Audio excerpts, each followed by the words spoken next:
Yes, Kenya. Tamu sana, yes.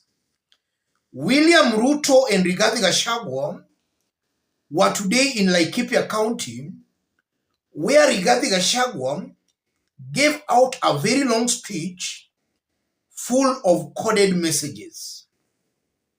In this video, I want us to listen to a bit of Rigathi's speech, for it's going to form the basis of our analysis and discussion right now. Na uliponipatia kiti ya running mate tukakubaliana na wewe, mimi nilale hapa kwa mlima nichunge ile iko kwa mkono, kwa sababu nilikuambia rais, kwa kwetu kuna msemo unasema wadhoa itiwa muwaja uaduna makana kebekenda. Mimi nikamwambia huyu rais, ile imepatikana wacha kwanza nichunge, wewe uende utafute ile iko nje ulete tuunganishe. Ndio mimi nikalala hapa kwa mlima. Kwa hiyo mimi hao makasisi wetu wameomba wakuje Ikulu pale Nairobi. Viongozi hakuna haja sisi kwenda Nairobi, tuko na Ikulu yetu hapa ya Sagana. Ama mnataka waende Nairobi? Si tuko na Ikulu yetu hapa. Sisi tunapanga kukaribisha huyo kiongozi wetu kwa mlima, homecoming yake kwa Mount Kenya, kwa sababu there is a traditional way, the way we receive our kings, and we shall receive you as a king because you are one. Na safari itaanza Githurai, tukuje Roiro, Juja, tukifika Rivachania hapo tusimame kwanza tufanye maombi. Bendera kwa itigokera Chania ata ikoro anakuuria na irokire kaitigoka, na hiyo msafara tutaipanga, itapangika, tukuje mpaka Keno, tuingie hapo Maragwa, Murang'a, Sagana, Kagio, Kutus, Kerogoya, Kagumo, Kiagai, Karatina, Nyeri, Chaka mpaka State Lodge Sagana. Alafu hapo ndio sisi tutafanya ibada ya Thanksgiving katika watu ya mlima, na baadaye tutafanya mkutano ya viongozi ya Sagana 1, tuongee mambo ya maendeleo, mambo ya kahawa, majani chai, maziwa, viazi, mambo ya maji, mambo ya barabara. Hii kazi yako rais usiwachie mtu, utakwama.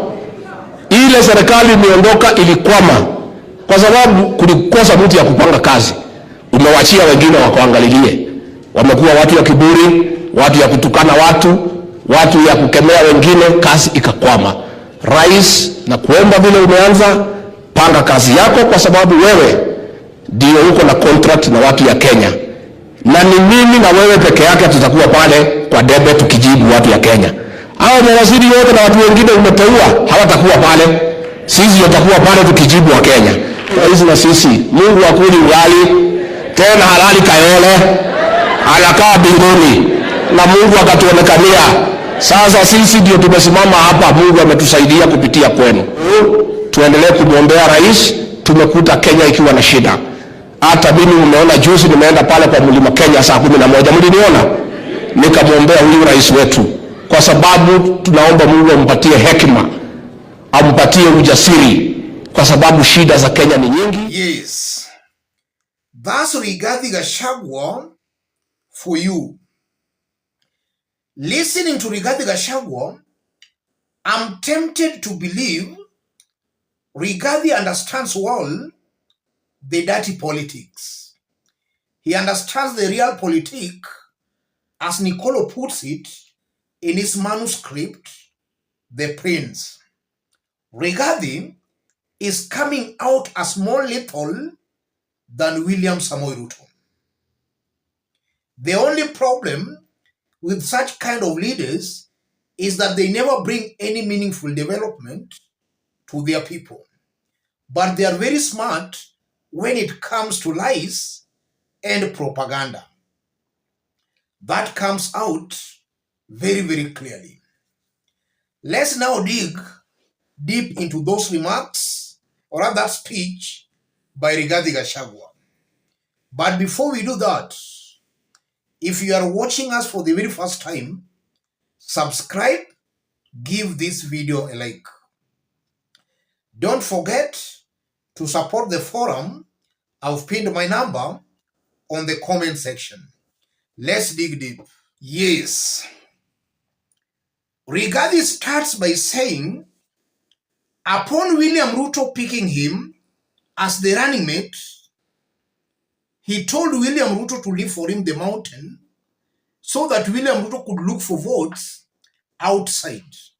And then they come and combine the votes. Those are very clever remarks by Rigathi Gachagua. Rigathi is trying to create an impression that is the person who made the mountain to vote for William Samoei Ruto.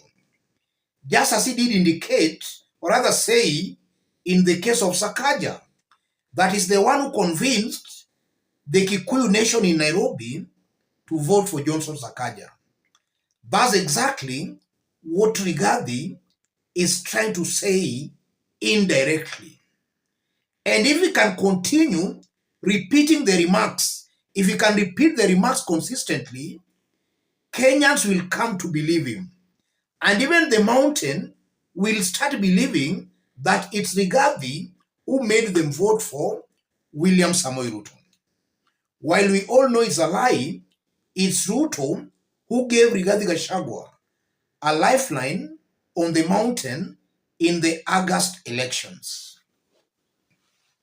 So Rigathi is trying to create that impression that is actually the person who made William Ruto get votes on the mountain. And then I've also listened to him talking about State House at Sagana.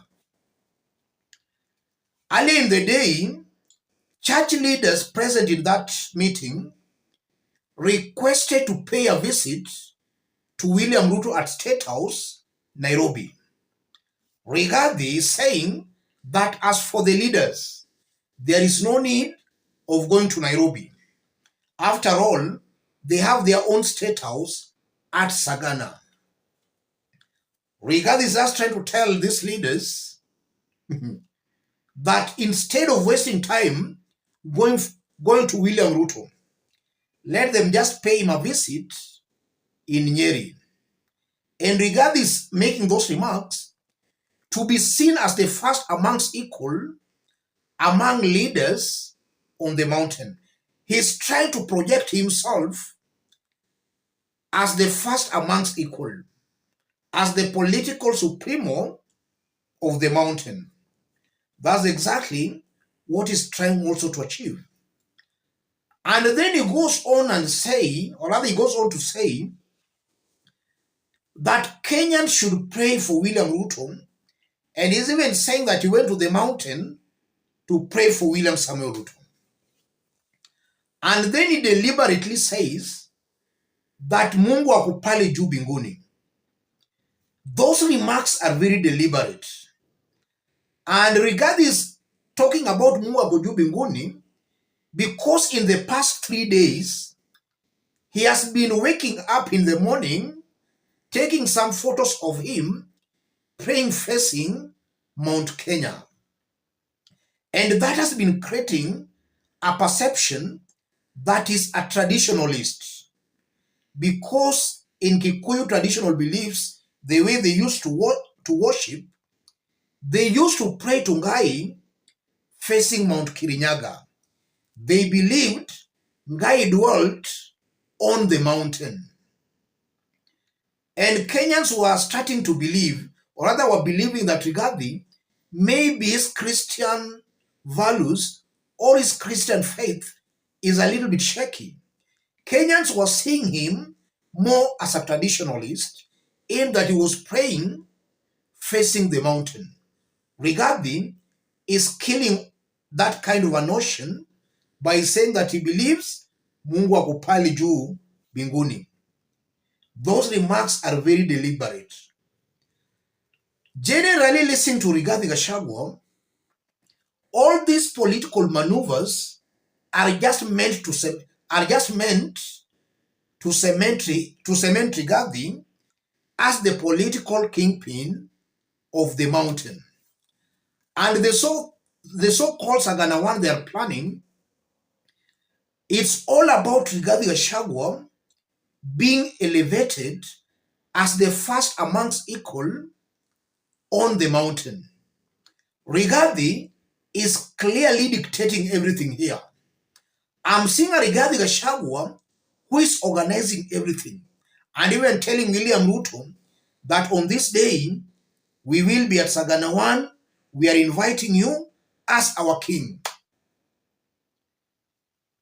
Yes. Rigathi here is coming out as politically smart. He understands very well the ground. He knows that the ground is still pro-William Samoei Ruto. So he's trying to be a sycophant.